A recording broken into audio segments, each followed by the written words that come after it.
Facebook friends, Marianne Thompson-Frenk here, and I wanted to give a shout out to all the amazing women that are doing kick-ass things this month, especially this month because it is Women's History Month.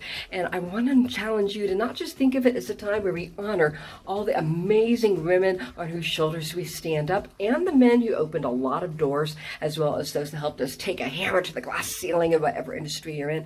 But also, I want to think about all the women who are making history now, today. And I think that is really the kind of theme we need to think about when we want to embrace what does Women's History Month mean? Not just thinking about people like Deborah Sampson, who dressed up as a man to go fight and help our country get its independence. Not just thinking about amazing women who have done so many things even in recent years, but what I want to talk about is women who are alive today, making history in this moment in such a way that is changing your life and mine. And I am super excited that DC Finance has invited me to create a panel. They gave me carte blanche, and you know that's a dangerous thing to do, but they gave me carte blanche to choose some stellar people. And so I'm going to go down the list to tell you some exciting people that we're going to be featuring at the George W. Bush Presidential Center at Southern Methodist University at 2 o'clock. Again, DC Finance, all the information on how to attend is below, so make sure you come out. But among these women are the following. One of them is Chelsea Toler. She is an actual hero, and I'm not saying that lightly. During the Texas freeze, when all of us were trying to collaborate, all of us in humanitarian organizations, to make sure that we could help people. She was down in Austin, Texas, and she's never blown her horn about this, so I'm going to do it. She was down in Austin, Texas. She had gotten, four-wheelers, got volunteers organized and was going under bridges, finding where people were freezing and taking them over to where she had established a warm place, warm beds, food, everything they needed. If they didn't have good clothes, she had it. If they need water, they had it, everything else. And she couldn't get the full support of the government behind her. So it was just her and her volunteers going back and forth, back and forth. And there are a lot of humanitarians that write a check. There are not many who would freeze to death on the four-wheeler going back and forth, taking people to where they could be warm and safe. And she kept doing this again and again. And she is truly a hero that all of Texas needs to honor. And she is a young woman who is not only looking at humanitarianism from the traditional donation and philanthropic side, but also really leading initiatives in terms of investing, conscious capitalism and social responsible investing. So she's doing things with both hands, for profit and nonprofit, often collaborating with it, bridging it, so that she can have the greatest long-lasting impact. Chelsea Toler, if you haven't heard about her, look her up because she is a legacy in the making and someone whose heart is as big as Texas. So every one of you needs to look her up. Another dynamic person that I cannot wait to talk to you all about, she is Joan Wynne. Now, Joan Wynne is someone that I grew up knowing as Joni. She was one of my mom's still one of my mom's closest and dearest friends, who had the audacity in her 40s to go, you know what, I'm going to break out of the mold of just the socialite wife that was married to someone with means. I'm going to go and build my own legacy. And of course, a lot of people thought, she's a woman, she can't do that. And she wanted to get into the limousine business and to, the transportation for VIPs.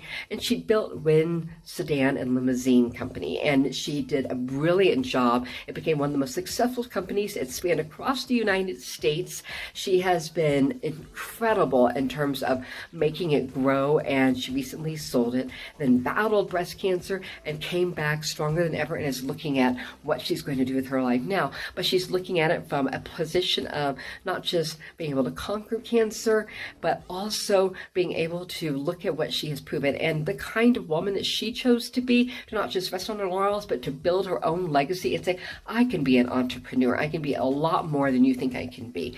That kind of defiant attitude has inspired generations of people, and it really inspired me. I mean, if anyone wants to know what inspired me to go out and do things that hadn't been done before, well, Joan Wynne was one of those big people presence in my life growing up, and an example that my mom held up for me and said, this is an example of what you can do. So if any of you want to know one of the main inspirations for me, Joan Wynne, she was one of them. I want you to come and find out why. She had always had an outrageous love and dynamic attitude and personality, and that really she blazed trails.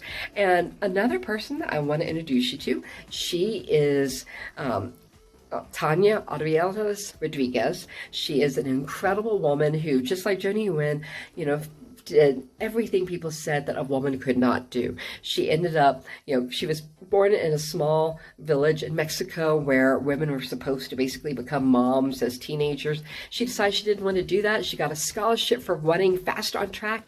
That took her to the Mexico Institute of Technology, where she learned engineering and architecture and managed to have multiple businesses. She already was a serial entrepreneur between having a workout facility, creating a eco lighting company, and doing all this stuff, which helped her pay for her own way into school, into getting her master's degree.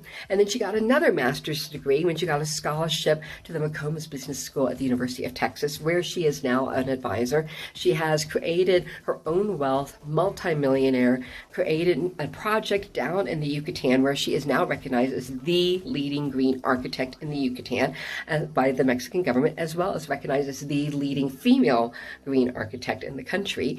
And she has a project that resulted in actually bringing back endangered species, that, plants, animals. When have you ever heard of a development project that brought back endangered species? Usually they just raise everything and put concrete on the ground. She actually made the change where they're coming back around. I mean, this is incredible. It shows how industries can actually be a part of the solution. And that is something that is just profound. So I definitely wanted to make sure that you all knew about her. And then another person, some of you may have seen that I was talking about Jody Boyce Yellowfish. She was with the missing and murdered Indigenous women in Texas. A lot of people don't know that, unfortunately, wherever man camps, for those that don't know what a man camp is, that is wherever oil and gas companies set up, and they have men's only camps where they basically live as they're constructing whatever they need to do. But the sad thing is that wherever they are, women go missing and are often their bodies are found murdered. And this is a huge travesty. And I was talking to a friend of mine, Arcelia, who has a company that puts trains in place, and they also have camps, but they don't have those devastating numbers. And I asked her one time, why is it your industry doesn't do this? She said, well, for one thing, I as a CEO make unannounced visits. I have police that make unannounced visits. I make sure that families live there instead of just men, and with their wives there, with all these unannounced visits, we don't have murdered and missing women, and you don't have the rapes as well, which is the big thing. So, I started thinking about that. And the last time I was at DC Finances Conference, I was down in Houston, Texas, and I asked a number of CEOs who were at the top oil companies that you can think of, and one of them was doing everything right, just like Arcelia was. And he said, it takes industry to make that difference. It's really pennies compared to the kind of profits they make. There is no reason for industry not to do those steps that could save lives, especially Native American women, which are the number one demographic that are affected by these man camps. So it's a horrible tragedy. Now, Jody Boyce Yellowfish, she was originally going to be the speaker on this. She won't be able to, but we now have a wonderful lady named Christy.